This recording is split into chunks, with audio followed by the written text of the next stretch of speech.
Good morning everyone. आज का हमारा टॉपिक होगा वैधता का संकट और वैधता अर्जित करने के प्रमुख उपाय। जैसा कि हमने वैधता के बारे में अध्ययन किया है कि वैधता एक तरह से जनता की सहमति और स्वीकृति होती है किसी भी राजनीतिक व्यवस्था के प्रति। और हम ये जानते हैं कि जनता किसी भी राजनीतिक व्यवस्था में अगर विश्वास करती है तो उसका प्रमुख आधार होता है कि वह राजनीतिक जो व्यवस्था है वो जनता के हितों को ध्यान में रख कर के कार्य कर रही है। लेकिन कई बार हम ये देखते हैं कि जहाँ तानाशाही शासन व्यवस्था होती है वहाँ के जो शासक होते हैं वो दमन और धमकी के द्वारा जनता की सहमति प्राप्त करना चाहते हैं, लेकिन लंबे समय तक वे शासन व्यवस्थाएं जीवित नहीं रह पाती हैं और जनता उनका विरोध कर देती है। लेकिन हम ये भी देखते हैं कि जिन देशों में लोकतांत्रिक शासन व्यवस्था होती है वहाँ भी कई बार क्रांतियाँ होती हैं, संघर्ष होते हैं। इसका अभिप्राय ये हुआ कि ऐसा नहीं है कि जहाँ तानाशाही शासन व्यवस्था है वहीं जनता राजनीतिक व्यवस्था का विरोध करती है, बल्कि लोकतांत्रिक जो शासन व्यवस्थाएं होती हैं वहाँ भी जनता है वो राजनीतिक व्यवस्था को लेकर के धरने, संघर्ष, हड़ताल इत्यादि करती रहती है। इसका निष्कर्ष हम यही निकाल सकते हैं कि वे राजनीतिक व्यवस्थाएं हैं जनता के हितों के अनुरूप कार्य नहीं करती, और इससे क्या होता है कि राजनीतिक व्यवस्था में संकट पैदा हो जाता है और इसे हम वैधता का संकट कह सकते हैं। तो ऐसा क्यों होता है? हम ये जानते हैं कि समय के साथ साथ सब कुछ परिवर्तित होता रहता है, तो इसी प्रकार जो राजनीतिक व्यवस्थाएं होती हैं उनमें भी सांस्कृतिक, आर्थिक और सामाजिक परिवर्तन निरंतर होते रहते हैं।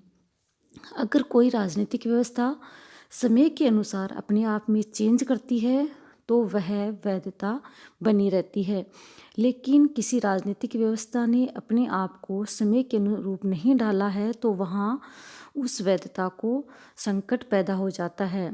इस प्रकार सत्तारूढ़ लोगों के उद्देश्य भी परिवर्तित होते रहते हैं। जब सत्तारूढ़ जो वर्ग है व्यापक सार्वजनिक हितों की साधना के मार्ग को छोड़ करके अपने संकुचित जो स्वार्थ हैं उनको पूरा करने में लग जाती है तो वहाँ राजनीतिक व्यवस्था जो होती है उसमें वैधता का संकट पैदा हो जाता है। अब हम देखते हैं कि ऐसे कौन कौन से कारण हैं जिनके कारण किसी भी राजनीतिक व्यवस्था में संकट आ जाता है, जैसे कि नवीन विचार, मूल्य और आस्थाएं। राजनीतिक विचार, मूल्य, आस्थाएं हैं ये समय के साथ बदलते रहते हैं, कभी भी स्थिर नहीं रहते। जैसा कि हम जानते हैं कि प्राचीन समाज था वो अलग था और वर्तमान जो समाज है वो अलग है। इसलिए प्राचीन जो राजनीतिक व्यवस्थाएं थी वो अलग थी और वर्तमान जो राजनीतिक व्यवस्थाएं हैं वे अलग हैं। अगर कोई राजनीतिक जो व्यवस्था है समय के अनुसार अपने मूल्यों को और अपने विचारों को परिवर्तित नहीं करती है तो ऐसी राजनीतिक व्यवस्था में हमेशा संकट पैदा हो जाता है।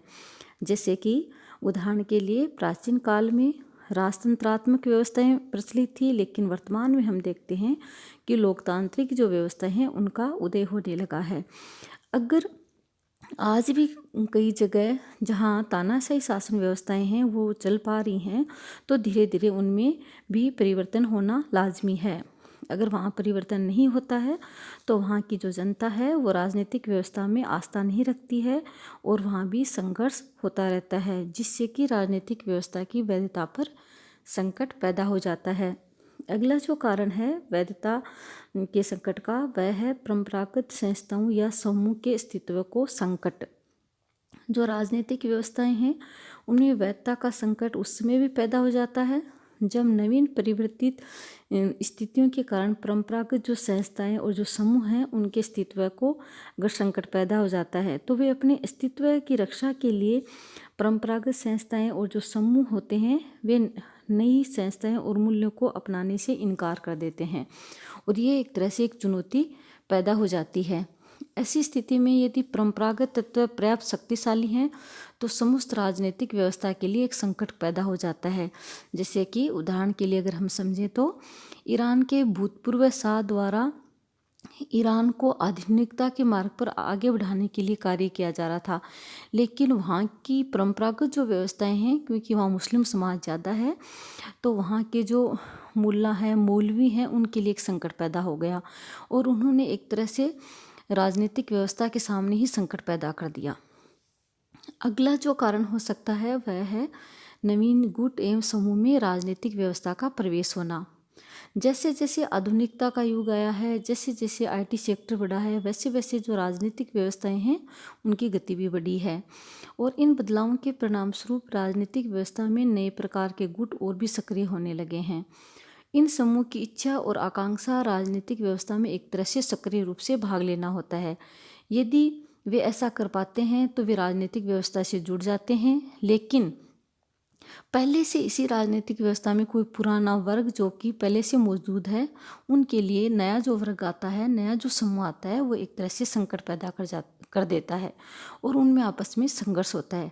जैसे कि अगर हम बात करें कि राजनीतिक व्यवस्था में मुख्य रूप से पढ़े लिखे लोग आते हैं, लेकिन कोई समाज का एक वर्ग जैसे कि युवा वर्ग ने प्रवेश कर लिया या मजदूर वर्ग ने या किसान वर्ग ने प्रवेश कर लिया, तो उस शिक्षित वर्ग के लिए ये वर्ग एक तरह से विरोधी हो जाता है और उससे राजनीतिक जो व्यवस्थाएं हैं उनमें संकट पैदा हो जाता है। अगला जो कारण हो सकता है वह है राजनीतिक व्यवस्था की जो क्षमताएं होती हैं उनके बारे में शंकाएं। जैसे जैसे नए विचार और जैसे जैसे नए नए मूल्यों का राजनीतिक व्यवस्थाओं में अस्तित्व होता है और इससे क्या होता है कि राजनीतिक व्यवस्था का कार्य भी बढ़ता है। लेकिन कई बार हम ये देखते हैं कि राजनीतिक व्यवस्था में काम करने वाले जो लोग होते हैं उनकी क्षमताएं ज़्यादा नहीं हो पाती और वे एक तरह से जनता के जो हित और जनता के जो अधिकार हैं उन पर पूरा खरा नहीं उतर पाते। इससे क्या होता है कि जनता का जो विश्वास है वो राजनीतिक व्यवस्था से उड़ जाता है और वो एक तरह से राजनीतिक व्यवस्था की जो कार्य करने की जो क्षमता है उस पर ही शंका या उन पर अविश्वास करने लग जाते हैं। अगला जो कारण है वह है प्रभावशीलता का खोना। राजनीतिक व्यवस्था की वैधता के लिए सबसे बड़ा जो संकट पैदा होता है वह होता है उसकी प्रभावशीलता। यदि राजनीतिक व्यवस्था की प्रभावशीलता में कमी आ जाती है तो ऐसे में जनता है वो राजनीतिक व्यवस्था में विश्वास नहीं करती है। उदाहरण के लिए अगर हम जानना चाहें तो राजनीतिक व्यवस्था में उठने वाली जो मांगों में उचित और अनुचित सभी प्रकार की मांगें आती हैं। अनुचित मांगों को दृढ़ता से अस्वीकार कर सकना राजनीतिक व्यवस्था की क्षमता या प्रभावशीलता का एक तरह से सूचक होता है। इसी प्रकार जनता से आगे जो मांगे हैं, अगर उन मांगों में से जो अच्छी मांगे हैं उनको अगर वह स्वीकार कर लेती है, उनसे संबंधित कार्य करती है, तो इसका अभिप्राय ये होगा कि वह राजनीतिक व्यवस्था काफ़ी प्रभावशील है। तो यहाँ हम ये देखते हैं कि राजनीतिक व्यवस्था की प्रभावशीलता है वो भी कई मायने रखती है कि राजनीतिक व्यवस्था है उसको स्थिर बनाए रखने में। तो ये हैं प्रमुख रूप से वैधता के संकट। अब प्रश्न ये उठता है कि राजनीतिक जो व्यवस्था है उसमें वैधता को बनाए रखने के लिए क्या करना जरूरी होता है, अर्थात ऐसे कौन से उपाय रखे जा सकते हैं जिससे कि राजनीतिक जो व्यवस्था है उसमें आने वाले संकट से बचा जा सके। तो बहुत से कारण हैं। सबसे पहले हम लेते हैं परिवर्तित परिस्थितियों और जो विचार हैं उनके अनुरूप ढलना। किसी भी राजनीतिक व्यवस्था की जो स्थिति है वह तभी बरकरार रह सकती है जब वह राजनीतिक व्यवस्था समय के अनुसार अपने आप में सामाजिक, आर्थिक और राजनीतिक जो बदलाव हो रहे हैं वह खुद को भी उसके अनुरूप ढाल दे। जैसा कि हमने उदाहरण के रूप में देखा था कि प्राचीन काल में राजतंत्र था। प्राचीन काल में राजतंत्र के कारण वहाँ की जो राजनीतिक व्यवस्थाएं थी वो किसी एक व्यक्ति के पास रहती थी और उसी व्यक्ति का आदेश सर्वमान्य होता था। लेकिन जैसे जैसे समय का बदलाव आता गया वैसे वैसे लोकतांत्रिक व्यवस्थाएं जन्म लेती गई। तो हर राजनीतिक व्यवस्था को ये देखना होता है कि समय और परिस्थिति के अनुरूप उसको अपने आप को ढालना होता है। अगर कोई राजनीतिक व्यवस्था ऐसा नहीं करती है तो वहाँ उस व्यवस्था के लिए एक वैधता का संकट पैदा हो जाता है। अगला जो प्रमुख कारण है वह है परंपराओं और राजनीतिक विरासत की एक तरह से रक्षा करना। प्रत्येक देश की या प्रत्येक समाज की अपनी कुछ परंपराएं होती हैं, अपनी कुछ विरासत होती हैं जिनमें जनता विश्वास करती है। अगर कोई भी राजनीतिक व्यवस्थाएं जनता की जो प्रचलित जो परंपराएं हैं, उनकी जो विरासत है उनके साथ छेड़छाड़ करती है तो ऐसी स्थिति में वहाँ की जनता है वो राजनीतिक व्यवस्था में विश्वास नहीं करती है और एक तरह से जनता उसका विरोध करना शुरू कर देती है। अगला जो कारण है वह है संवैधानिक व्यवस्था की रक्षा। जैसा कि हम जानते हैं, संपूर्ण जो शासन प्रणाली है वह संविधान के अनुरूप ही संचालित होती है। वैसे ही राजनीतिक जो व्यवस्थाएं हैं, जो भी कार्य करती हैं, जो भी जनता के लिए नियम बनाती हैं, वह संवैधानिक या संविधान के अनुसार ही होने चाहिए। अगर कोई राजनीतिक व्यवस्था संविधानों को ताक में रख करके कोई कार्य करती है तो ऐसी स्थिति में उस राजनीतिक व्यवस्था के लिए एक संकट पैदा हो जाता है, क्योंकि जनता के लिए जो कानून बनाए जाते हैं वो उनके लिए सही नहीं होते। इसलिए प्रत्येक जो राजनीतिक व्यवस्था है उसका ये उत्तरदायित्व है कि वह संवैधानिक व्यवस्था की रक्षा करे या संविधान के अनुसार ही शासन का संचालन करे। अगली जो हम कारण दे सकते हैं वह है राजनीतिक व्यवस्था की प्रभावशीलता को एक तरह से बनाए रखना। जैसा कि हमने पहले भी अध्ययन किया है इसका, कोई राजनीतिक व्यवस्था जितने अच्छे ढंग से कार्य करती है, प्रभावी ढंग से कार्य करती है, या वह देखती है कि समाज में कौन सा ऐसा वर्ग है जो पिछड़ गया है तो उसको आगे लाना चाहिए। समाज के रहने वाले जो प्रत्येक वर्ग है उसके हितों की रक्षा करती है, व्यक्तियों के नागरिक अधिकारों की रक्षा करती है, उनके जीवन की रक्षा करती है। अगर वह इन कार्यों में पूर्ण रूप से सफलता अर्जित कर लेती है तो इसका अभिप्राय यही होता है कि वह राजनीतिक व्यवस्था काफ़ी प्रभावशाली है और जनता का उस राजनीतिक व्यवस्था में अपना एक विश्वास पैदा हो जाता है। अगर कोई राजनीतिक व्यवस्था जनता के हितों के अनुरूप कार्य नहीं करती है तो इसका अभिप्राय यही होता है कि वह राजनीतिक व्यवस्था ज़्यादा प्रभावकारी नहीं है, बल्कि कार्य करने में ज़्यादा उत्तम नहीं है। अगला जो वैधता को बनाए रखने का जो कारण है वह हो सकता है सशस्त्र सेना को राजनीतिक निर्णय प्रक्रिया से दूर रखना। जैसा कि हम जानते हैं, जो सेनाएं होती हैं उनका प्रमुख कार्य होता है एक तरह से देश की सुरक्षा करना, सीमाओं की सुरक्षा करना। अगर किसी देश में सेना निर्णय लेने लग जाती है तो ऐसे में वहाँ की जो लोकतांत्रिक शासन व्यवस्था है वो एक तरह से ख़त्म हो जाती है। अगर हम बात करें हमारे पड़ोसी राज्य की, पाकिस्तान की, तो देखने को तो पाकिस्तान में लोकतंत्र है, लेकिन वहाँ की जो राजनीतिक व्यवस्थाएं हैं उसमें मुख्य रूप से सेना की भूमिका रहती है।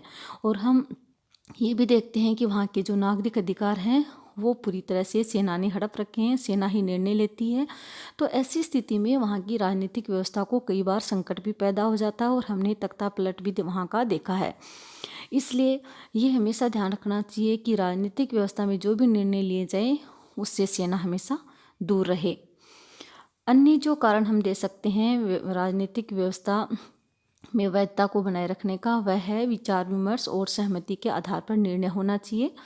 वैधता अर्जित करने के लिए ज़रूरी है कि हमें समाज की जनसहमति जरूरी होनी चाहिए, क्योंकि कोई भी राजनीतिक व्यवस्था जो कार्य करती है वह समाज के नागरिकों के लिए करती है। इसलिए हमें ये अवश्य सोचना चाहिए कि प्रत्यक्ष या अप्रत्यक्ष रूप से जो भी निर्णय प्रक्रिया होती है उसमें समाज के नागरिकों को अवश्य शामिल करना चाहिए। जैसा कि हम जानते हैं कि प्रति 5 वर्ष बाद जो चुनाव करवाए जाते हैं वो इसीलिए करवाए जाते हैं कि जनता है वो स्वीकार करे कि वह कैसे व्यक्ति को चाहती है राजनीतिक व्यवस्था का संचालन करने के लिए। अंतिम जो कारण हम दे सकते हैं वह दे सकते हैं बहुमत को। तो हम ये देखते हैं कि कई बार जो निर्णय लिए जाते हैं वो सही नहीं लिए जाते, इसलिए हमेशा बहुमत के निर्णय को तो ध्यान में रखना ही चाहिए। वैधता अर्जित करने के लिए समस्त जनता की सहमति से लिया गया निर्णय एक तरह से आदर्श तरीका होता है, परंतु कई बार हम ये देखते हैं कि व्यवहार में संभव में नहीं होता और बहुत ही पेचीदा प्रक्रिया है। इसलिए सबकी सहमति के अभाव में निर्णय बहुमत के आधार पर लिए जाते हैं। इस प्रकार बहुमत के आधार पर जो लिए गए निर्णय होते हैं वो वैध निर्णय माने जाते हैं, क्योंकि इन निर्णयों में अधिकांश लोगों की सहमति होती है। तो हमने ये देखा कि एक तरह से अगर कोई राजनीतिक व्यवस्था है वो समय के अनुसार अपने में बदलाव नहीं करती है या जनता के हितों के अनुरूप कार्य नहीं करती है तो उसके लिए वैधता या संकट की स्थिति आ जाती है। और इस संकट की स्थिति को दूर करने के लिए राजनीतिक जो व्यवस्थाएं हैं उनको समय समय पर अपने को बदलना चाहिए, जनता की सहमति प्राप्त करनी चाहिए और जो जनता की मूल्य भावनाएं, जो परंपराएं हैं या फिर उनकी जो विरासत है उनकी रक्षा भी राजनीतिक व्यवस्था को करनी होती है। और राजनीतिक व्यवस्था जो भी कानून बनाए जनता के लिए वह संविधान के अनुरूप होने चाहिए। और इसके साथ साथ राजनीतिक जो भी निर्णय लिए जाते हैं उसमें जो सशस्त्र सेना है उसकी भूमिका नहीं होनी चाहिए और निर्णय हमेशा बहुमत से लेने चाहिए। इससे क्या होगा कि राजनीतिक व्यवस्था में वैधता का जो संकट है वो पैदा नहीं होगा। धन्यवाद।